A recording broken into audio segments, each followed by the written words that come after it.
Next से ठाकुर जी हैं, मैया यशोदा की गोद में पौड़े हैं, सब ब्रजवासी नाच रहे हैं, गा रहे हैं, उत्सव मना रहे हैं। तभी पूतना नाम की राक्षसी आई।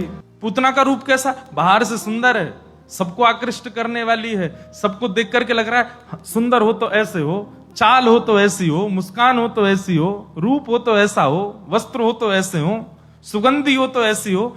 ये सब बाह्य रूप से सबको आकृष्ट कर रही है, पर भीतर से ना तो उसका रूप अच्छा है, ना उसके नेत्र अच्छे हैं, ना उसका स्वभाव अच्छा है, ना उसकी चाल अच्छी, ना उसकी गति अच्छी, कुछ भी अच्छा नहीं है, बस बाह्य प्रकाश है। पूतना आई। पूतना के रूप लावण्य को देख करके सब ब्रजवासी मोहित हो गए, सब आकृष्ट होते चले गए। इतने आकृष्ट हो गए कि बेसुध होकर के गा रहे थे, नंद घरानंद भयो जय कन्हैया लाल की। 6 दिन के लाला हुए हैं अभी, लेकिन पूतना के रूप माधुरी को देख करके सब अपना गायन भूल गए। उछल रहे हैं, नाच रहे हैं, पर देख उसी की ओर रहे, वाह कितनी सुंदर है, कितनी बढ़िया है, कितनी प्यारी है। सब मोहित होते चले गए।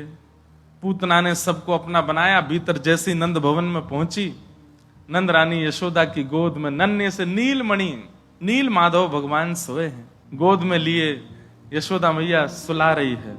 नन्हे से ठाकुर जी पौड़े हैं यशोदा मैया की गोद में, और तभी वहां पूतना आई। पूतना के सौंदर्य को देख करके यशोदा मैया भी आनंदित है गई। कहो सखी कहां ते आई हो, इतनो सुंदर स्वरूप तुम्हारो। बोले आपके लाला को आशीष देवे आई हूं। और पूतना के आते यशोदा मैया को लगी सुंदर स्वरूप है, या को सुंदर भाव है। मैया ने लाल जीवा की गोद में दे दिए। पूतना ने जैसी गोद में लेकर के ठाकुर जी को अपने पयोधर को पान करानो चाहो, पयोधर में लगे हुए विष ठाकुर जी ने पूतना को नहीं देखा। पूतना ने अपना पयोधर जैसी भगवान के मुख में दिया, पहले तो भगवान ने विष पिया, उसके दुग्ध को पिया, और सब पीते भय जैसे ही प्राण पीने प्रारंभ किए, प्राण पीने लगे, सोई महाराज अपने रूप में आने लगी, नेत्र विशाल हैन लगे, स्वरूप बिगड़न लगो।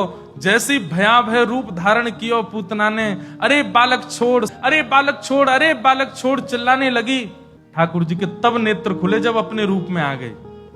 जैसे ही अपने रूप में आई, ठाकुर जी ने नेत्र खोल करके देखी, मौसी जी हम पे तो पकड़ वही आवे, छोड़नो ना आवे। 6 दिना के ठाकुर जी बोल पड़े, और 6 दिना के ठाकुर जी के वचन सुनकर के पूतना तो व्याकुल है गई। अंत में जैसे ही ठाकुर जी ने प्राण पिए, पूतना के प्राण निकल गए, धड़ाम से गिर पड़ी, और महाराज पूतना का वध हो गया।